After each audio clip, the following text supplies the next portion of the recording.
Welcome to another episode of Beyond the Scrub, a platform where we delve into real experiences, stories, and visions that shape the nursing profession. And right here in the studio with me, I have a veteran, a nurse who has always been an advocate in this nursing profession. He is someone who has strongly fought for the position or the post where nursing is presently. And I know he's still constantly fighting for better change in nursing. Join me in welcoming Nurse Comrade Fashina Olushina. Thank you. Welcome, yes, sir. Thank you so much.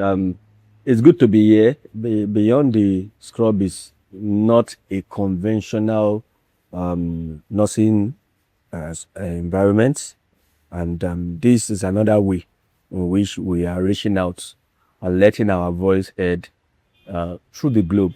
Thank you for pushing us forward through the program. Thank you for coming today, sir. So, how are you doing today, sir? I'm pretty good. Yeah, and once again, thank you for coming even with the short notice and the rates. Thank you. So, yeah, to start with, before you got to this position, you started from somewhere. It all started from the day you took the form to enter nursing school and the likes. So, what inspired you to pursue this profession? I must confess that I initially did not have the intention to study nursing. I find myself in nursing, will I say, by push. The push is from home, and I started reluctantly, mind you, and before you know it, nursing took me. Okay. I did not initially bargain for it, but when I started, nursing took me. Okay. So, journeying through nursing school, since it is not something of interest initially, I know it would be somehow difficult. What are the challenges you encountered during your course of study? I must say that the first is acceptance. Accepting that this profession is what I want to practice. I started dodging at the back of some of the pillars of the class. Okay. And then as I picking interest, when I begin to understand the ideology behind nursing, I never knew it existed. And there are quite a number of professionals, tutors then, who drives this interest. I will never forget Mama Odebo of the College of Nursing.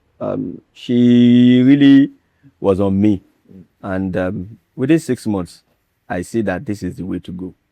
And I'm still there, and I've spent over 2 decades in the profession, and I'm still waxing. No regrets. Oh God, praise me.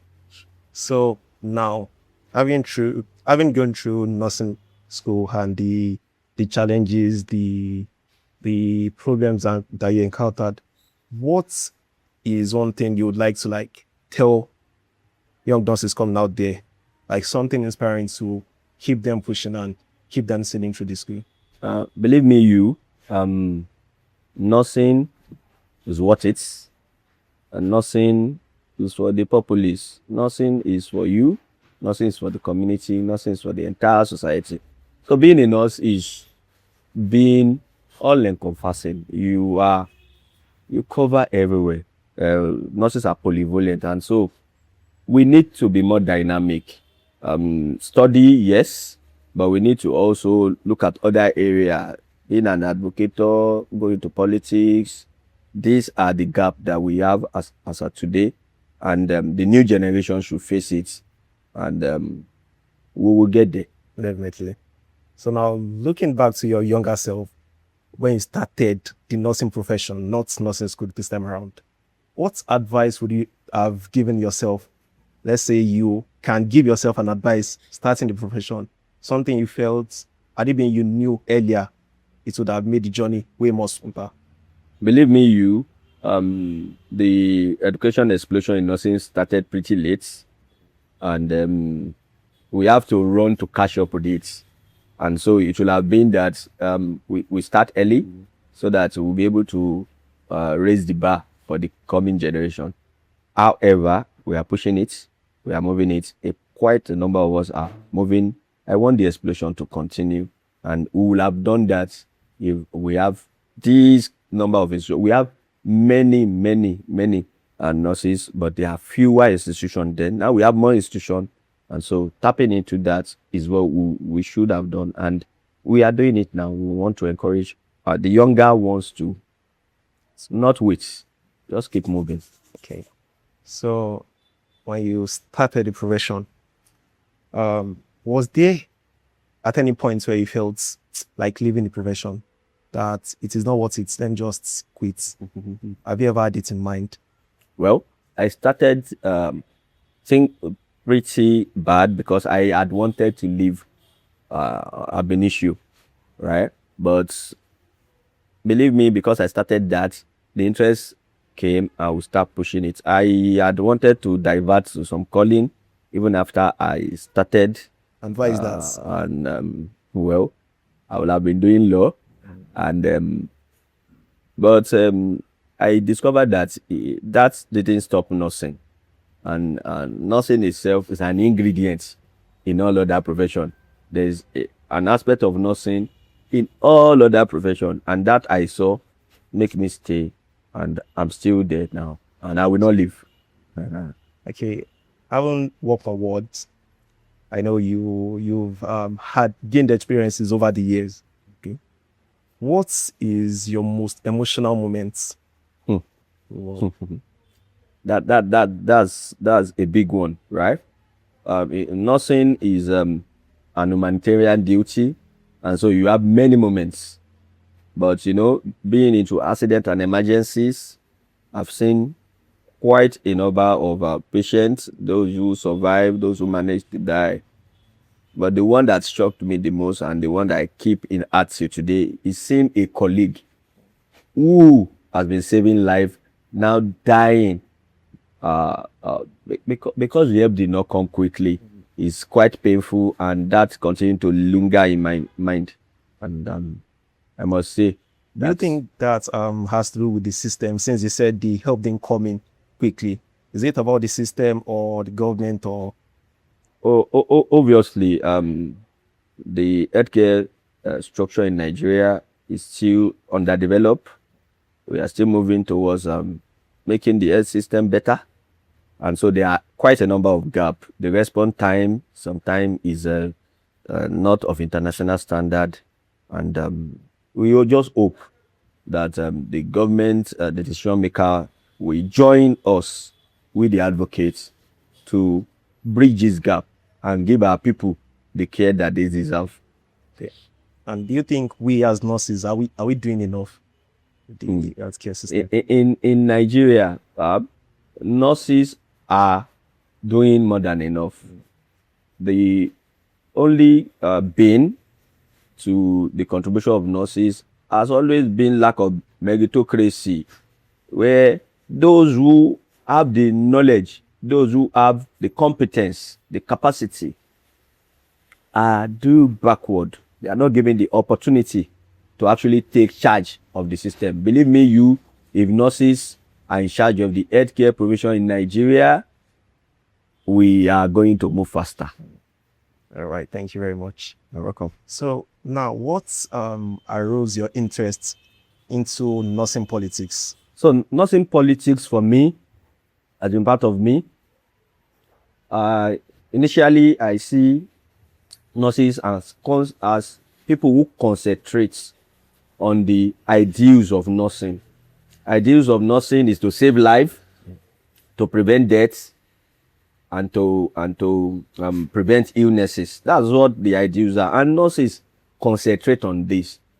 Why they concentrate on this? I think they need a hand who sees to their needs too. And vast majority of nurses are all about taking care of others. They need who will take care of them. That's one. I see political repression. And I think we need to stand and oppress the oppressors, stop the oppression, and then move forward. And I see lack of meritocracy. These three factors are those in nurses face nursing calling. Rather, they don't mind their own interests. They purely face nursing ideal, and so they need someone who stand for them. the political repression must stop, and then we need to be recognized. So meritocracy must stand, and those are the things that makes me become a nursing advocate. Okay. So at what moment did you realize nursing needed more political recognition? Believe me, you right from when we are in school, we saw it. It is obvious. It's everywhere that the nurses are not the nursing as a profession is not where it ought to be. Nurses are not well positioned to contribute to the ecosystem, the healthcare ecosystem, which is broad and needed the input of nurses. And this suppression, I suspected that we need to stop early, right from the school days. I have been into it. That's why I became the HOC, head of class, and the student representative council, deputy speaker, and we have started since those days. And believe me, you is like a positive mechanism. Once you start, the tap keep coming. So now, through your journey in politics, has there been any points where you've been silenced for speaking up? There have been attempts, but doggedness and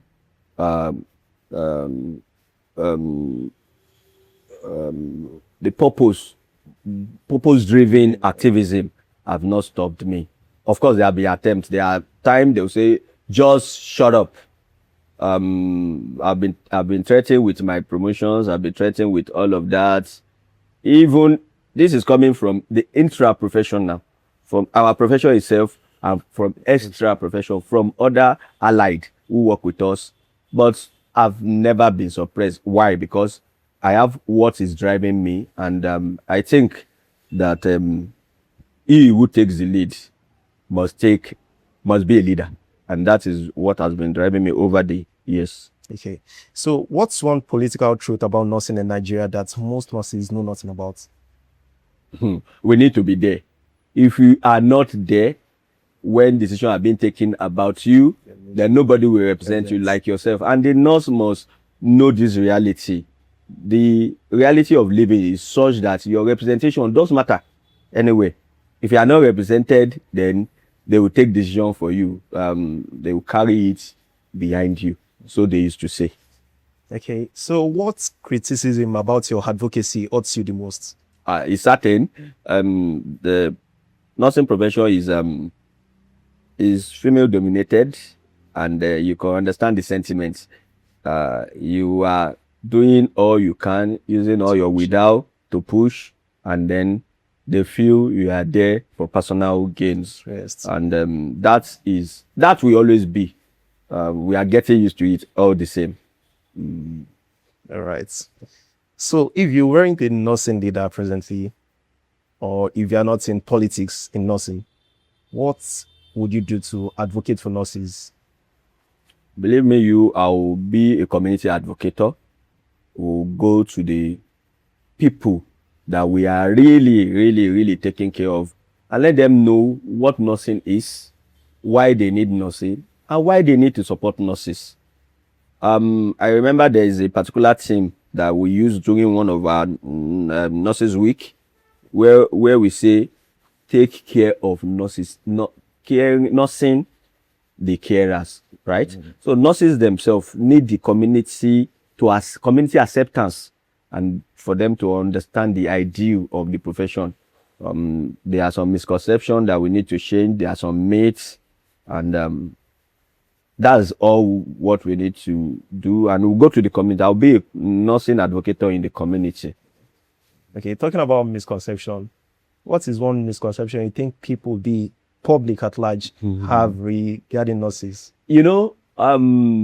The film industry, movie industry, so many years portrayed nurses as Cinderellas. They are supposed to be the gorgeous, flamboyant, saucy sorts. This portrayal has really, really affected the image of nurses all over. And then there is another one that nurses are stood to the medical doctor. They are supposed to take instruction verbatim, the boss servant thing, forgetting that these are parallel line. Medicine is a profession, nursing is a profession sui generis, and so we are merely partners working together. These are, I think these are the huge one. There are others, but these are the huge one that I've identified. Okay, so as a political leader, what steps have you taken to correct or change these misconceptions? Thank you. Our advocacy has been within the profession, because we need to portray ourselves properly so that the public will accept us. We have been doing that in the profession. We have been meeting with key people in the society, working with media houses, working with film producers over time, working with everybody who push the profession. The advocacy continue, but we ourselves, we are working on ourselves daily so that we also improve our public image. Okay, thank you very much. So what advice will you give to a nurse, a young nurse who wants to go into politics but is scared of the intimidation that might come alongside with it? Life itself is only the demon of life is only defeated by those who believe. You can never get what belongs to you without asking in this society, and so you don't need to wait. If you are interested in being a nurse advocator, run into the politics of nursing, please research, know more about the profession, and don't forget welfareism, welfare of member, professionalism, defense of the profession. These are the two key pillars that you need to work on, and before you know it, you have gone beyond some of us. So thank you so much for coming on this show today. It's a very big thank you from the whole team members of Beyond the Straw. And for those who don't know him, here with us in the studio is Comrade Fashina Olushina, the PRO for Nannm Ogun State chapter.